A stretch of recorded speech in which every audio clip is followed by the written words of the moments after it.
Hi guys, it's Alicia with my work basket. Today I'm giving you a quick kind of walkthrough video of this card that I made for a design team challenge. And I also want to show off the fact, if you are a longtime viewer, I finally have a better tripod for doing tabletop. So I'm super excited about that. I'm going to try to start doing kind of more tutorial videos, more tutorial PDFs available on my website and things like that. And so this is kind of to get that going. And this was a design team project for the Crafters Cafe Challenge design team. It is a challenge website with new challenges on the 1st and 15th of every month. And so this image, the flower silhouette and the sentiment that goes with it, are by Artsy Stampers. The links will be in the show notes, and it'll also be on my website, myworkbasket.com.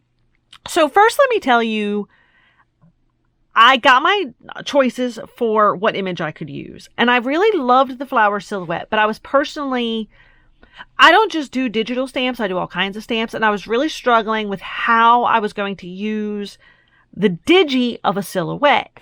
And so I had this fantastic vision involving like a 3D pop-up shadow box card and just like this amazing idea of what I was going to do. I ordered new craft supplies. You can see an unboxing in my previous video. And I had this great idea of how I was going to blend the background and just all this like big ideas, big dreams that like immediately fell apart. So the ink pads that I got are these guys, Fun Stamper's Journey. I'll show it both ways because I'm not sure which direction this video is going to be pointing. So I got a bunch of these in different colors, and honestly, I'm really loving them. But for what they are and for what I have, I can't get them to blend very well for the sake of creating a background. And at least not the way I wanted the background to look. I mean, I've made some fun backgrounds, but just not what I was envisioning in my head. So I had to like completely re-hit the drawing board of what to do for this card. And yeah, I had to... best intentions. You know what they say. So I ended up printing the silhouette onto plain paper and just kind of doing a somewhat solid inked background. And it's kind of a mix of colors because I use one blending pad for a bunch of greens. I use them by color family.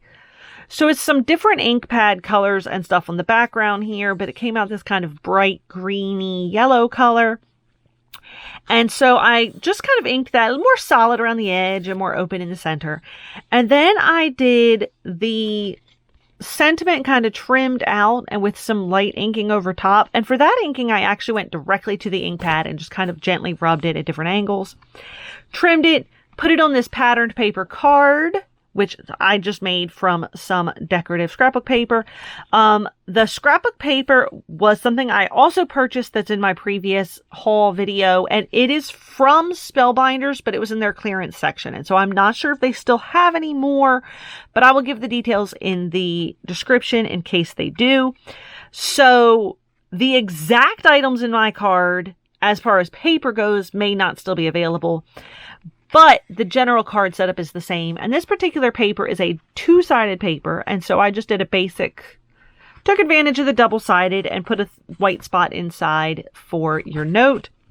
And then because it was too plain and like I keep feeling like my design team images, I feel like all my design team products are too simple. Like, I don't know what it is. I do much more complex work other times, but for some reason I start to look at a design team image and I just end up with these really simple designs. And I feel really bad about it. Like, I mean, I hope you guys like them. But I went from this really elaborate pop-up shadow box card to this kind of simple card. And it's probably just a personal thing that it kind of annoys me, sort of the step backwards that I was required to take. So for some extra flair and flash, I had this metallic washi tape, and this is another one I just got recently, and it was also on clearance, but I'm pretty sure you can still find metallic tape other places. That's kind of the downside of crafts. It's like I've got to do what fits my budget, and it doesn't always mean that I get stuff that's brand new and that I can share with you and tell you exactly where you can buy it yourself. So that is the finished card. It's kind of neat. I'm working on a book a PDF download of layouts and sketches. And so this is actually utilizing one of the basic sketches that is going to be in my PDF when it's available.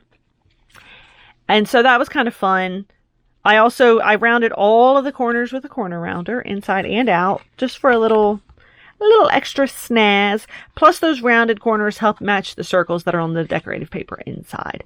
So that is my somewhat simple, but I really like it. The colors are very much like what I pictured in my head, even though it's a completely different project than how I wanted to do it. And I love that metallic tape. Like, I love it. I'm going to have to track down some more because I think this one roll is not going to last me very long. I was toying with the idea of using paint pens and adding details in here, but I thought of that after I had glued it down, and I was like, I just know I'll mess it up. So I decided not to do that. But if I did another one, that is something I would play with before gluing my card all together. So maybe add a little bit of details and lines in here would be really pretty. Now I kind of want to, even though I said it's done. So, I don't know. Maybe I'll play with some ink in here and come back and say I ruined it. We'll see. So, let this be a lesson to you guys and a lesson to me moving forward. That sometimes when you have an idea, you just got to risk it. You got to risk it and you got to go for it.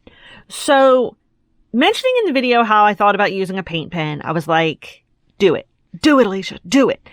So I did, and I came in with a silver glittery paint pen, and you guys, it just made everything so much better. I'm so glad that I did it. It's very subtle when you're kind of looking at it face on, but then the angle of it, it just takes it to like a whole nother level. So what I did, and hopefully it kind of shows on screen, I did sort of like petal shapes and then also sort of filled it in a little bit. I did the stems, I did the leaves. And so the entire flower is not colored, but then it kind of looks like the entire flower is colored, if that makes any sense. And then just for an extra splash on the inside, I did kind of an outline in the same pen around that white rectangle. But yeah, sometimes you got to go for it. Like, I risked it all. I could have really messed up the card. It could have gone from okay to great. It could have gone from okay to garbage. And it went from okay to fantastic. And it was so worth it. So sometimes you just got to take that plunge.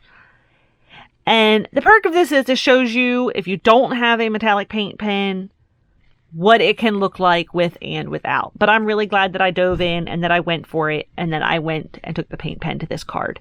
So that's it this time. I thank you guys for watching and I hope you have a fantastic day. Bye!